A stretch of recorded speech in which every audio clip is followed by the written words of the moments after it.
Let's keep this show moving right here. This guy was in the movie, TV show, everything. He's even done Inside Amy Schuler. That's pretty cool, being inside Amy. That's cool. Ladies and gentlemen, please welcome to the stage Mick Diflo. Come on, Mick Diflo. Make some more noise. You can do it.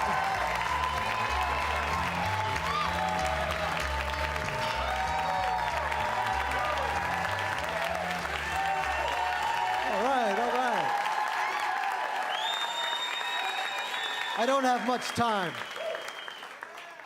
All right, so like you said, my nickname is Mickey. It's been Mickey since I was a little kid, you know, but I moved up to New York. I see like people from other countries, they have like these rich traditions with their names that go back hundreds of years, you know.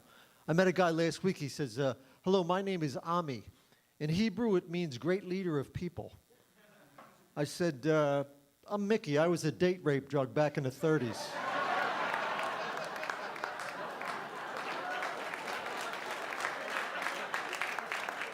Not quite so proud, really, but come from a pretty close family. My mother died a couple years ago, so I moved in with my dad because he wasn't doing so well, and he died a couple weeks later. And my family wasn't crazy about the message I left on the answering machine. Hi, this is Mick. I'm not here right now, and everyone else is dead.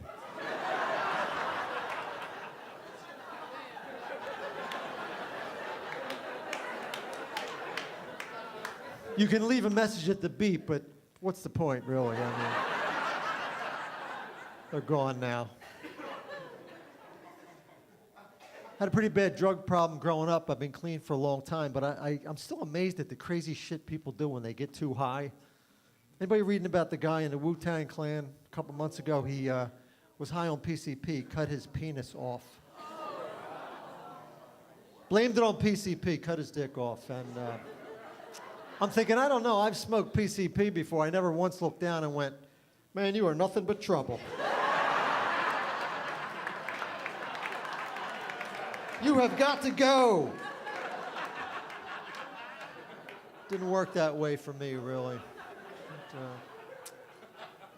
had a lot of jobs in the past. I was actually fired from the suicide hotline for saying stuff like, I'm supposed to talk you out of this, but you're making some good points here.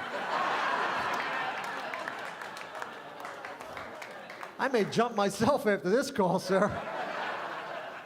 Listen, I gotta go. I'm starting to see why people think you're boring. Hello? Yeah. I was reading where a woman who used to work with serial killer Ted Bundy at the suicide hotline was writing a book called The Stranger Beside Me. I repeat, Ted Bundy used to work at the suicide hotline. And I'm thinking, how'd those calls go? Please don't do it. I'll get to you eventually. I'm a little backed up right now, but you're on my list, please. But yeah, I'm starting to think about death a little now, getting older. You ever see how somebody died in the paper and you think to yourself, wow, I hope that word is not on my obituary. It'll say like decapitated or something like that. So I've come up with a list of words that I hope are not on my obituary. Dental records. Unrecognizable. Ripley's Believe It or Not. Traces of semen. Oof. That's never good, folks. That's never good. Boy. Anyone here not have an autistic child? Huh? I didn't think so. Well, they're coming out of the woodwork, aren't they? I'm about sick of those little fuckers. Yeah. But I'm kidding, I love kids, but I tell you what, I don't want to babysit your kid. I mean, I believe me, I'm not asked that much. But we have a couple, downstairs from us. She's an actress, he's a Wall Street guy, and they got a little kid, Billy. He's crazy, 5 years old. They're all pretty crazy, man. And she comes up the other day. She comes up the other day, and I'll do anything to get out of watching this kid. She knocks on the door, and I answer the door, and Billy's standing there ready to tear the place up, and She goes, can you watch Billy, please, just for an hour, please, just for an hour. I have an audition. I can't find anybody. And I'm standing there. I got sweatpants on. I got a bowl of cereal in my hand. The TV's on in the background. I'm clearly doing nothing. And I go, look, I'm a pedophile.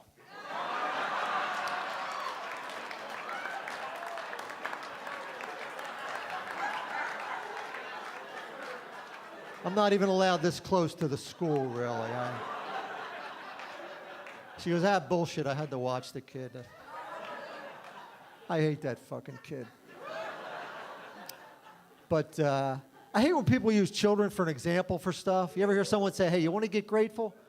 Go down to Children's Hospital. Look at what those poor kids are going through. You'll quit your bitching then, pal.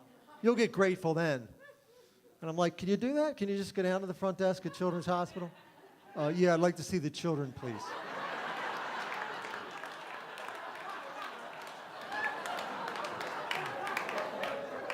Are you a friend or a relative? No, I've just been having a bad day. I don't have to go in. You could just wheel one out if you want.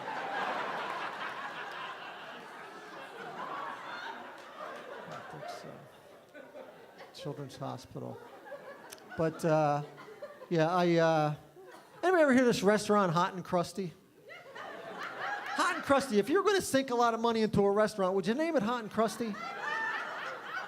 Well, I found out what some of the rejected names were before they come up with Hot and Crusty. Warm and Gamey, Lukewarm and Bitter, Traces of Semen, Applebee's.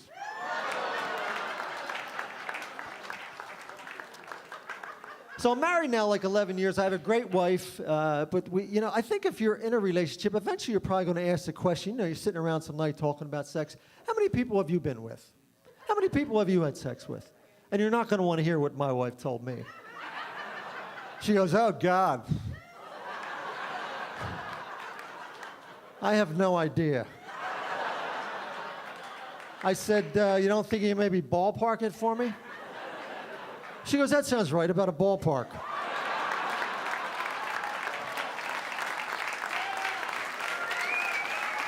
Opening day.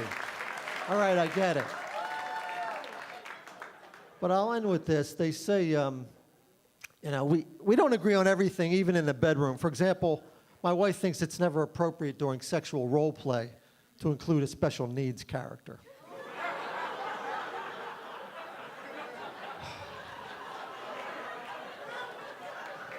I'm like, just wear the helmet, will you? You're sexy in the helmet. Come on. All right, that's it from me, folks. Thanks.